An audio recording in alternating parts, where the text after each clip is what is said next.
नमस्ते बच्चों। आप सब स्वस्थ और सकुशल रहो, ऐसी उम्मीद के साथ मैं आपके संस्कृत विषय की अध्यापिका हीरल वाघेला ऑनलाइन क्लास में आपका स्वागत करती है। बच्चों, आज हम संस्कृत में एक नया चैप्टर पढ़ने वाले हैं। चैप्टर नंबर 9, समयः यानी टाइम। हम सबके जीवन में समय बहुत ही महत्व रखता है, इसीलिए समय का महत्व समझना ज़रूरी है। ठीक है बच्चों, चैप्टर 9 का अभ्यास शुरू करने से पहले समय का महत्व समझ लेते हैं। तो चले। विषय संस्कृत, कक्षा 6, पाठ 9, समयः यानी टाइम। बच्चों, हमारे जीवन में समय बहुत ही महत्व रखता है। वह बहुत ही महत्वपूर्ण है। समय को धन के समान माना गया है। जिस प्रकार धन को सोच समझकर खर्च करना चाहिए, उसी तरह समय को भी सोच समझकर बिताना चाहिए। समय पर काम करना उसे समय पालन कहते हैं। समय पालन करने की शिक्षा हमें सूरज से लेनी चाहिए। जैसे सूरज रोज सवेरे अपने समय पर ही निकलता है और संध्या बेला में अपने समय पर ही डूबता है ना बच्चों? वह निकलने और डूबने में कभी गलती नहीं करता। बच्चों, मुर्गा पक्षी होते हुए भी वह समय पालन की प्रेरणा देता है। इसी तरह फूल भी अपने समय पर ही खिलते हैं, समय पर ही पेड़ पौधों पर फल लगते हैं और समय पर ही बारिश होती है ना बच्चों? बच्चों, घड़ी भी समय पालन का एक बहुत अच्छा उदाहरण है। घड़ी की दोनों सुइयां सदा समय का पालन करती है। समय पालन में वे एक क्षण की भी देरी नहीं करती है।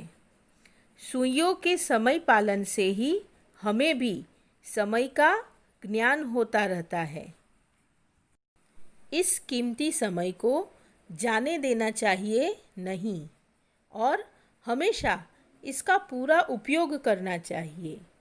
यदि एक बार कीमती समय चला जाता है तो वह हमेशा के लिए चला जाता है और लौटकर कभी वापस नहीं आता है, क्योंकि यह हमेशा आगे की ओर चलता है, न कि पीछे की दिशा में। समझ में आया बच्चों? इसीलिए समय कभी भी किसी की प्रतीक्षा नहीं करता। बच्चों, आज हम चैप्टर नंबर 9, समयः यानी टाइम के विषय में अभ्यास करेंगे, वो भी संस्कृत में। वैसे तो आप सब दूसरी भाषाओं में समय को देखना और बोलना सीख चुके हैं, पर आज हम यह संस्कृत में सीखेंगे। ठीक है बच्चों? बच्चों, अब हम चैप्टर नंबर 9, समयः यानी टाइम का अभ्यास शुरू करने से पहले कुछ शब्दों के अर्थ समझ लेते हैं। घटी, घटी का यंत्रम, क्लॉक। वादनम, ओ क्लॉक। वादने, एट ओ क्लॉक। सूची, needle, hand of a clock. दीर्घ सूची, long hand of the clock, minute hand. लघु सूची, small hand of the clock, hour hand. बच्चों, हम स्टैंडर्ड 6 संस्कृत में 1 से 12 नंबर यानी 1 से 12 नंबर तक बोलना और लिखना सीख चुके हैं, है ना? आज हम यही संख्यावाचक शब्दों के साथ संस्कृत में समय बोलना और लिखना सीखेंगे। ठीक है बच्चों?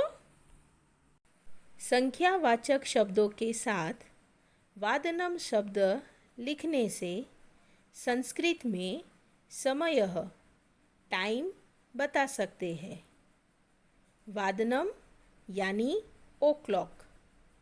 जैसे सप्त संख्यावाचक शब्द है, पर इसके साथ अगर हम वादनम शब्द लिखते हैं तो वह समय बताता है। सप्तवादनम 7 o'clock। उसी तरह द्वादश द्वादश संख्यावाचक शब्द है, उसके साथ वादनम लिखने से द्वादश वादनम संस्कृत में हम समय बोलते हैं, यानी 12 o'clock। संख्यावाचक शब्दों के साथ वादने शब्द रखने से भी संस्कृत में समय बता सकते हैं। वादने यानी 8 o'clock।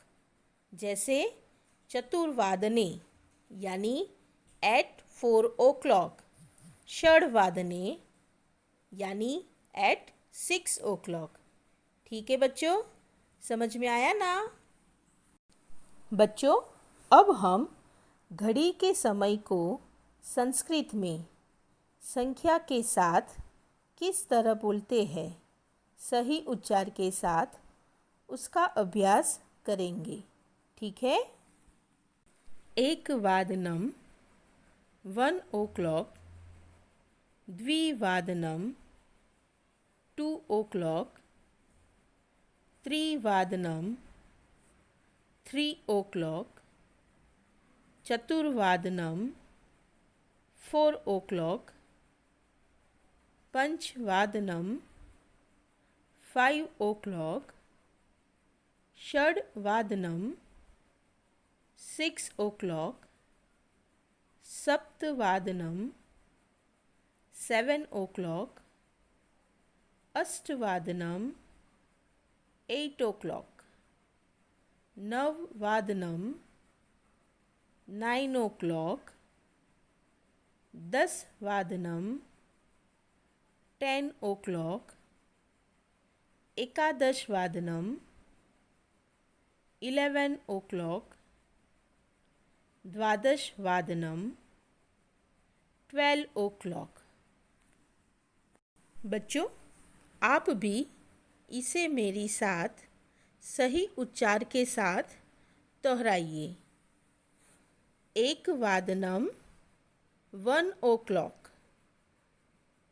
द्विवादनम 2 o'clock। त्रिवादनम 3 o'clock। चतुर्वादनम 4 o'clock। पंचवादनम 5 o'clock। षड्वादनम 6 o'clock। सप्तवादनम 7 o'clock। अष्टवादनम 8 o'clock। नववादनम 9 o'clock। दसवादनम 10 o'clock। एकादशवादनम 11 o'clock। द्वादशवादनम 12 o'clock। Very good, बहुत अच्छे। बच्चों, आप भी समय को सही उच्चार के साथ संस्कृत में बोलने का अभ्यास करना और अपनी संस्कृत क्लास वर्क में घड़ी का चित्र बनाकर समय को इस तरह अलग अलग तरीके से दर्शाकर लिखना। ठीक है बच्चों, उम्मीद है आपको यह सेशन पसंद आया होगा। अगले सेशन में फिर मिलते हैं। धन्यवाद।